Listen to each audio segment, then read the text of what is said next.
हम ही राम रहीम करीम पूर्ण करतारा, हम ही बांधे सेतु चढ़े संग पद्म 18, हम ही रावण मारा लंक पर करी चढ़ाई, हम ही 10 सिर फोड़ देवताओं की बंद छुटाई, हमारी शक्ति से सीता सती जती लक्ष्मण हनुमान, हम ही कल्प उठाए करत हम ही 6 मान, बलि के हम 52 रूप इंद्र और वरुण कुबेरम, हम ही से हैं धर्मराय अदली कर सृष्टि सुमेरम, छिन में धरती पग धरूं नादे सिर संजोगे, पद आमान न्यारा रहूं इस विद दुनि वियोग।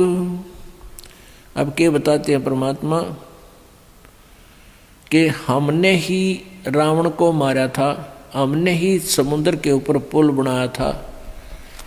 अपने आत्माओं रामचंद्र जी 3 दिन तक समुद्र की से प्रार्थना कर रहे थे, घुटनों पानी में खड़े होकर जल में, लेकिन समुद्र ने कोई रास्ता नहीं दिया। तब समुद्र को फूकने के लिए अग्नि बाण मारना चाहा, तब विपर रूप धारण करके समुद्र आया था। श्री रामचंद्र जी से कहा, ब्राह्मण रूप बनाकर आए, कहने लगे भगवान मुझे क्यों फूक रहे हो, इससे आपको क्या लाभ होगा, आप फिर भी पार नहीं हो सकते, बहुत बड़ा गड्ढा बन जाएगा। आप ऐसा करो लाठी भी ना टूटे, सांप भी मर जा। वो तरीका क्या है, श्री राम ने पूछा। तब समुद्र ने कहा था कि आपकी सेना में नल और नील नाम के 2 भक्त हैं, सतगुरु के, परम संत के। उनके गुरुजी द्वारा दी हुई उनके हाथों में एक शक्ति है, उनके हाथ से पत्थर नहीं डूबते मेरे ऊपर, जल में ऊपर तैर जाते हैं, आप उनका सहयोग ले लो। और वो नल और नील कौन थे? वो कबीर परमेश्वर जी के शिष्य थे। उस समय कबीर परमेश्वर जी प्रत्येक युग में आते हैं, लीला करते हैं। उसी आधार से मुनिंदर ऋषि नाम से प्रसिद्ध थे और सशरीर सतलोक से यहाँ आए हुए थे, मौजूद थे। लेकिन उस दिन नल नील ने भी गलती कर दी, अभिमान आ गया, गुरुदेव को याद किया नहीं और स्वाभाविक उठाकर पत्थर रख दिए, डूब गए, वह तरे नहीं। फिर नल नील ने परमेश्वर को याद किया, हे गुरुजी हमसे गलती होगी, क्षमा करो। तो रामचंद्र जी ने पूछा उससे, समुद्र से, कि तू झूठ बोल रहा था, इनके हाथों में कोई शक्ति नहीं है। समुद्र ने कहा, विपर रूप में खड़े थे, ब्राह्मण रूप में, कि नल नील आज तुमने अपने गुरुदेव को याद नहीं किया, गलती कर रखी है, गुरु जी को याद करो, फिर ये कार्य करो। तब गुरु जी को याद करने लगे। तो परमात्मा कबीर जी मुनिंदर रूप में सामने नजर आए, थोड़ी सी दूरी पर। नल नील ने कहा, गुरु जी आगे, गुरु जी आगे। तब परमात्मा आगे, श्री रामचंद्र जी ने उनके चरण छुए, साधु रूप में, ऋषि रूप में आए हुए थे, अपनी समस्या बताई और कहा, आपके शिष्यों से आज ये पत्थर नहीं तैर रहे। परमात्मा ने कहा, अब तैरेंगे भी नहीं, क्योंकि इनमें अभिमान आ गया। तब श्री राम जी ने अपनी सारी व्यथा बताई कि ऐसे ऐसे मेरे साथ बहुत बुरा हुआ है और रावण अभिमानी मेरी पत्नी को उठा ले गया है, उसको वापस लाने के लिए हम प्रयत्न कर रहे हैं, हमें हमारे पर भी कृपा करो। जब आप नल नील पर कृपा कर सकते हो, दया करो भगवान, पत्थर तैर जाए हमारे इस पानी के ऊपर। तब परमेश्वर के हाथ में एक सोटी थी, कबीर जी के हाथ में, मुनिंदर जी रूप में आए हुए थे कबीर परमेश्वर जी पूर्ण ब्रह्म।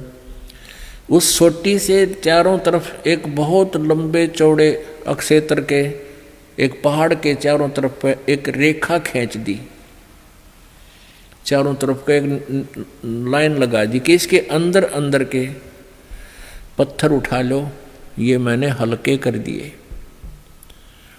अब वो पत्थर उठाए गए।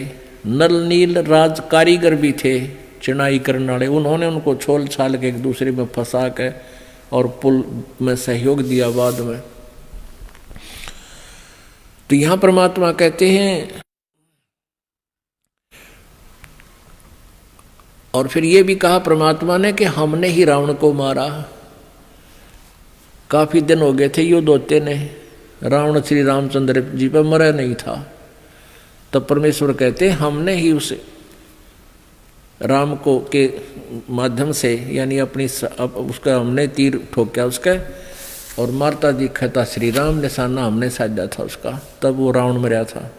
क्या बताते हैं, हम ही रावण मार लंका पर करी चढ़ाई, हम ही 10 सिर मार देवतन की बंद छुटाई, हम ही राम रहीम करीम पूर्ण करतारा, हम ही बांधे सेतु चढ़े संग पद्म 18। हमने ही उस सेतु यानी पुल को हमने ही बांधा था अपनी शक्ति से। रे नल नील यतन कर हार, तब सतगुरु से करी पुकार। रे नल नील यतन कर हार, तब सतगुरु से करी पुकार। जा सतरेखा लखी अपार, सिंधु पे सिला तराने वाले। जा सतरेखा लिखी अपार, सिंधु पे सिला तिराने वाले। धन धन सतगुरु सत कबीर, भक्त की पीड़ मिटाने वाले। भक्त की पीड़ मिटाने वाले, भक्त की पीर मिटाने वाले। धन धन सतगुरु सत कबीर, भक्त की पीड़ मिटाने वाले।